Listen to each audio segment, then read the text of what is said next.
OTT की दुनिया में हर हफ्ते एक से बढ़कर एक शोज रिलीज ही होते हैं। कुछ हमें रोमांस की दुनिया दिखाते हैं तो कुछ हंसा हंसा कर लोट पोट कर देते हैं।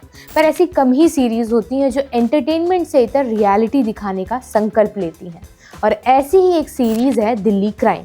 रियलिटी जैसे sexual assault, human trafficking, kidnapping etcetera, ऐसा सच जो देश को अंदर से खोखला कर रहा है। दिल्ली क्राइम की कहानी जब पहली बार सामने आई थी तब किसी ने नहीं सोचा था कि ये एक वेब सीरीज इतनी सच्चाई, इतनी इंटेंसिटी और इतनी इमोशनल रियलिटी के साथ दर्शकों को हिला सकती है। एमी अवार्ड जीत चुकी सीरीज की लीड एक्ट्रेस शेफाली शाह ने खुद एक बार कहा था कि उनकी सीरीज को किसी अवार्ड की जरूरत नहीं है, शो की कहानी काफी है दर्शकों को हैरान करने के लिए। पहला सीजन निर्भया केस की रीटेलिंग था, रॉ, अनकंफर्टेबल और सिस्टम के सच को बिना किसी फिल्टर के सामने लाने वाला।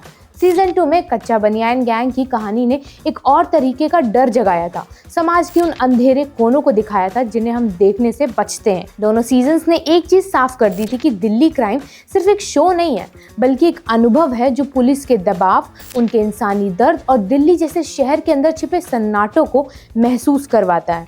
अब सीरीज फाइनली अपने तीसरे सीजन के साथ राजधानी के एक और चिलिंग केस को लेकर वापस आ गई है, जिसे देखकर शायद आप भी डिस्टर्ब हो जाएंगे। हाय, मेरा नाम है अन्नू और आप देख रहे हैं बजर बट्टू एंटरटेनमेंट पर ओटीटी प्ले नेक्स्ट। इस सीजन में एक नया किरदार सामने आया जो शायद इस सीजन का हाईलाइट है, हुमा कुरैशी। पता नहीं बॉलीवुड में उनका इतना शानदार इस्तेमाल क्यों नहीं हो पाता।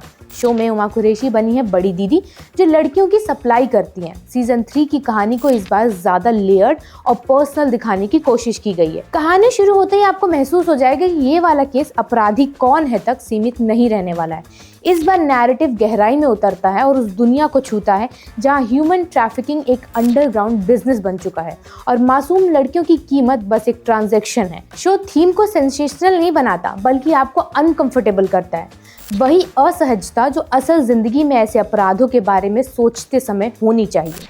सीजन 3 की ब्रिलियंस यही है कि ये ट्रैफिकिंग को सिर्फ कहानी का केस नहीं बनाता बल्कि एक इकोसिस्टम की तरह दिखाता है जहां अपराधी, बिचौलिए, पैसे के भूख, नेटवर्क और तंत्र की नई गलतियां मिलकर एक इंडस्ट्री चलाती है। इसे देखते हुए मुझे कई बार लग रहा था कि मैं जहां इस केस को देख रही हूँ दूर दराज कोई लड़की इसका शिकार बन रही होगी और यही सोचकर रूह कांप उठती है। इस बार एक और बड़ा थीम है जो काफी अच्छे तरीके से पोर्ट्रे किया गया है और वो है मेंटल हेल्थ। ऐसा नहीं है कि पहली बार है किसी शो में पुलिस ऑफिसर के मेंटल हेल्थ को दिखाने की कोशिश की गई है।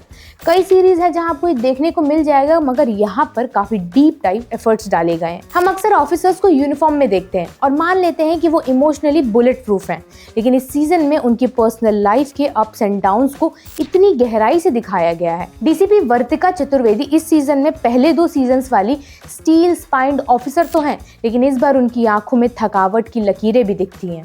वो गिल्ट, वो रिस्पॉन्सिबिलिटी और वो डर जो एक गलत फैसले से जुड़ा होता है।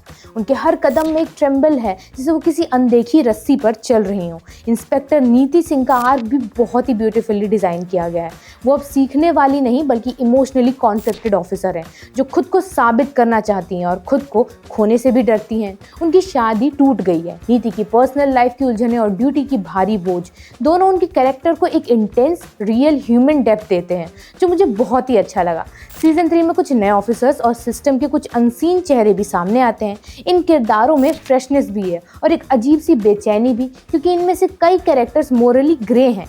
ये लोग दिल्ली क्राइम की दुनिया को और लेयर्ड बनाते हैं और इन्वेस्टिगेशन को और कॉम्प्लिकेटेड। ये सीजन इस बात को ब्रिलियंटली पकड़ता है कि क्राइम केवल क्रिमिनल बनकर नहीं फैलता। इस सब के अलावा शो की सबसे खास बात है दिल्ली क्राइम हमेशा से एक विमेन ड्राइवन नैरेटिव रहा है, लेकिन सीजन 3 इसे नैरेटिव की जान बना देता है। इस बार सिर्फ वर्तिका और नीति ही नहीं बल्कि कई दूसरे फीमेल ऑफिसर्स और फीमेल विक्टिम्स के पर्सपेक्टिव भी कहानी को फाउंडेशन देते हैं। जैसा कि मैंने पहले कहा, हुमा कुरैशी की बात की थी, उनके रोल हर एपिसोड में देखने लायक थे।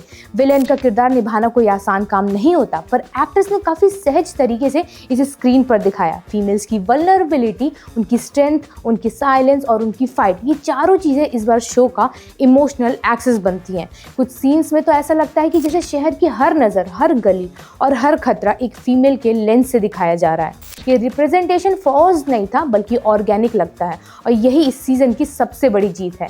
अब आपके मन में सवाल आ रहा होगा, क्या ये सीजन पिछले 2 सीजन से बेहतर है? देखिए, तीनों सीजन्स में 3 तरीके के केस दिखाए गए थे जो अपने तरीके से काफी चिलिंग थे, इसीलिए बेटर या वर्स कहना आसान नहीं है। लेकिन ऑनेस्ट कंपैरिजन कुछ ऐसा है कि season 1 was brutal, raw, reality का shock, season 2 was disturbing, socially explosive, डरावना, and season 3 is slow burn, emotionally piercing, deeply political. अगर आप थ्रिल और चेस की उम्मीद लेकर आए हैं, ये सीजन आपको थोड़ा धीमा लगेगा, लेकिन अगर आप character driven, psychological intensity, story telling पसंद करते हैं, ये सीजन पिछले 2 सीजन से आगे निकलकर आपका दिल जीत लेगा। दिल्ली क्राइम सीजन 3 सिर्फ अपराध को पकड़ने की कहानी नहीं है, ये दिखाता है कि अपराध की कीमत कौन चुकाता है और कैसे चुकाता है। ये आपको एंटरटेन नहीं करता, ये आपको इम्पैक्ट करता है, ये आपको थ्रिल नहीं देता, ये आपको थॉट देता है। और किसी अच्छी क्राइम ड्रामा की यही सबसे बड़ी ताकत है, जब एपिसोड खत्म हो जाए लेकिन कहानी दिमाग में चलती रहे।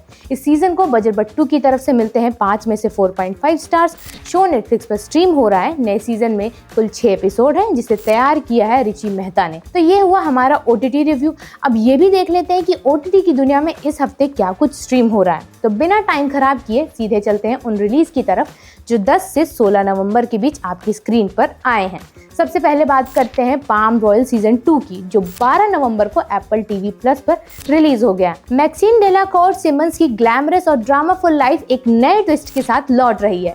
इस बार दाव पहले से हाई हैं और पाम बीच के पावर प्ले दुनिया में ये सीजन और ज्यादा फ्रेश, क्रिस्पी और मजेदार होने वाला है। इसके बाद हम आते हैं नेटफ्लिक्स के क्रिसमस थीम रोम कॉम पर, अ मैरी लिटिल एक्समस पर, जो 12 नवंबर को ही आई है। कहानी एक ऐसी महिला की है जो अपने घर की आखिरी क्रिसमस पार्टी की तैयारी कर रही है, लेकिन तभी उसका एक्स हस्बैंड अपनी नई गर्लफ्रेंड के साथ पहुंच जाता है और सारी जिंगल बेल्स गड़बड़ा जाती है। हल्का फुल्का और स्वीट सॉर्ट टाइप मूड चाहिए तो ये मूवी आपके लिए ही है। साथ ही नेटफ्लिक्स पर 12 नवंबर को आया है बीइंग एडी, एक डॉक्यूमेंट्री जो कॉमेडी के बादशाह एडी मर्फी की जिंदगी का अनफिल्टर्ड, रॉ और बेहद इंस्पिरेशनल सफर दिखाती है।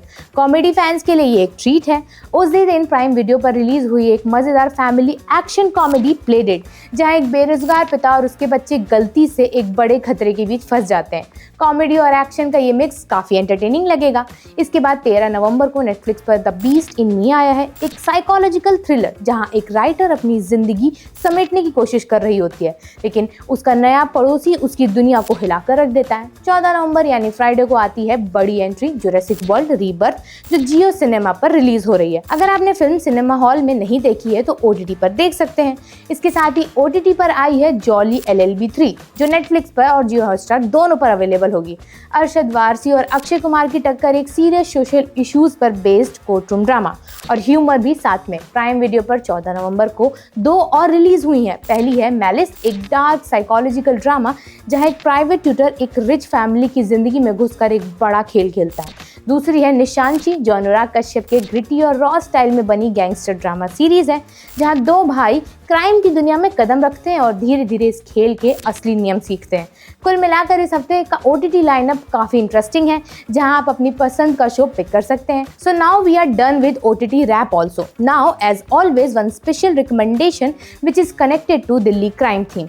ये एक फिल्म है जिसका नाम है लव सोनिया, जो साल 2018 में आई थी। फिल्म में लीड रोल प्ले किया है मृणाल ठाकुर ने। कहानी की शुरुआत एक छोटे से गांव से होती है। 2 बहनें, गरीबी और एक बाप जिसकी मजबूरी उसके हाथ बांध चुकी है। लेकिन जैसे जैसे कहानी आगे बढ़ती है, आपको समझ आता है कि ये फिल्म असल में एक नरक की सैर कराती है। फिल्म की कहानी घूमती है सोनिया के आसपास, एक ऐसी मासूम लड़की जिसको लगता है कि वो अपनी बहन प्रीति को बचा लेगी, लेकिन उसकी ये कोशिश उसे खींच ले जाती है एक ऐसी दुनिया में जहाँ इंसान की कीमत पैसे में लगती है और चिल्लाने की आवाज़ें दीवारों से बाहर नहीं निकलती। ट्रैफिकिंग, जो न्यूज़ में हेडलाइन बनकर ही गुजर जाती है, यहाँ एक दर्दनाक रियलिटी बनकर सामने आती है। ये फिल्म ट्रैफिकिंग शब्द के पीछे छुपा सच खोलती है, एक ऐसा सच जिसे समाज अक्सर जानकर भी अनदेखा कर देता है। फिल्म का आखिरी हिस्सा आपको हिला कर रख देगा। आप सोचते रह जाते हैं कि अगर सोनिया जैसी एक लड़की इतना कुछ झेल सकती है तो हम अपनी आंखें क्यों बंद रखते हैं। अगर आपको लगता है कि हिंदी सिनेमा सिर्फ मसाला और म्यूजिक है, लव सोनिया आपकी सोच बदल देगी। फिल्म जियो हॉटस्टार पर अवेलेबल है। तो ये थी पूरे इस एपिसोड की कहानी। कमेंट सेक्शन में बताइए कि आप कौन सी फिल्म या सीरीज सबसे पहले देखने वाले हैं और कितनी आपने देख ली है पहले से। मैं आपसे मिलूंगी OTT प्ले नेक्स्ट के अगले एपिसोड में। तब तक के लिए देखते रहिए बजर बट्टू एंटरटेनमेंट।